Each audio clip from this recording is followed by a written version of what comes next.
নমস্কার, মায়ের রান্নাঘরে আপনাদের স্বাগত। আজ উল্টো রথ এবং তার সাথে শনিবার। অনেক বাড়ির মতোই আমাদের বাড়ির মায়ের রান্নাঘরেও আজ নিরামিষ রান্না। আর আজকের নিরামিষ রান্না আমার খুব ফেভারিট, সেটি হলো কাঁচকলার ধোকা। আজকের রেসিপিটি পুরো দেখার জন্য পুরো ভিডিওটি দেখুন এবং রেসিপি ভালো লাগলে ভিডিওতে লাইক বাটন ক্লিক করুন এবং পরের ভিডিওর নোটিফিকেশনগুলো পাওয়ার জন্য সাবস্ক্রাইব বাটন ক্লিক করে বেল বাটন প্রেস করে রাখুন। এবার দেখে নিই কী কী লাগবে। লাগবে কাঁচা কলা, আলু, লবণ, চিনি, ধনে গুঁড়ো, হলুদ গুঁড়ো, জিরে গুঁড়ো, আদা বাটা। এছাড়াও লাগছে কাঁচা লঙ্কা, শুকনো লঙ্কা, তেজপাতা এবং পাঁচফোড়ন। এছাড়া বেসন লাগবে মাখার জন্য। প্রথমে কাঁচকলাগুলোকে খোসা ছাড়িয়ে কেটে নিতে হবে লম্বালম্বি করে, কারণ এটাকে আবার সিদ্ধ করতে হবে। কাঁচা কলার সাথে সাথে আলুগুলোকেও এইভাবে আলুর দমের মতো আপনারা ডুমো ডুমো করে কেটে নিতে পারেন বা আপনাদের যেভাবে ইচ্ছে সেভাবে কেটে নিতে পারেন। এরপর প্রেসার কুকারে জল নিয়ে তার মধ্যে কাঁচা কলাগুলো দিয়ে প্রেসার কুকারটি বন্ধ করে গ্যাস ওভেনে বসিয়ে দিতে হবে। গ্যাস ওভেনে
গেছে। এবার বরফিগুলোকে আস্তে আস্তে গরম তেলে দিয়ে ভেজে নেওয়া হচ্ছে।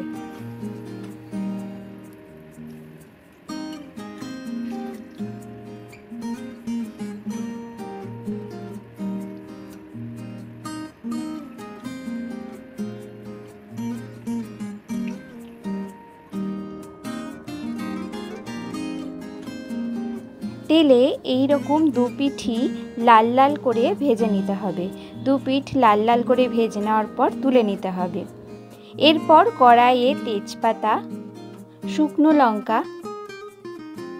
এবং কিছুটা পাঁচফোড়ন দিয়ে এর মধ্যে আলুগুলো দিয়ে প্রথমে ভেজে নেব।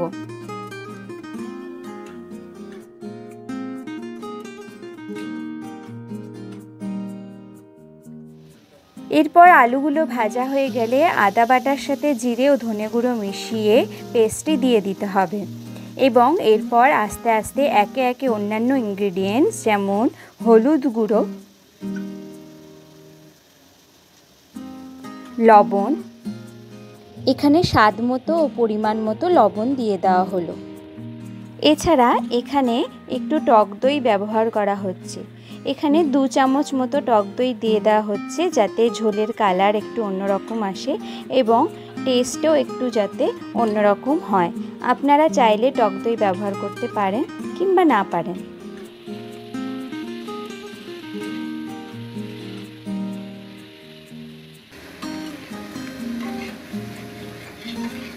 এরপর সমস্ত মশলা দিয়ে আলুগুলোকে ভালো করে কষিয়ে নিতে হবে।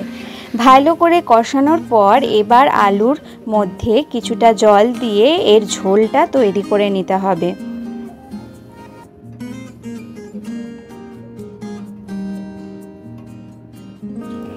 এরপর ঝোলটি কিছুক্ষণ হওয়ার জন্য সময় দিতে হবে। ঝোলের মধ্যে কয়েকটা কাঁচা লঙ্কা চিড়ে দিয়ে দেওয়া হলো। এরপর ঝোলটিকে ফুটতে সময় দিতে হবে যাতে আলুগুলো সিদ্ধ হয়ে যায় এবং আলুর ভেতরে মশলা ঢুকে যায়। আলুগুলো সিদ্ধ হয়ে যাওয়ার পর ভেজে রাখা ধোকাগুলো আস্তে আস্তে ঝোলের মধ্যে দিয়ে দিতে হবে।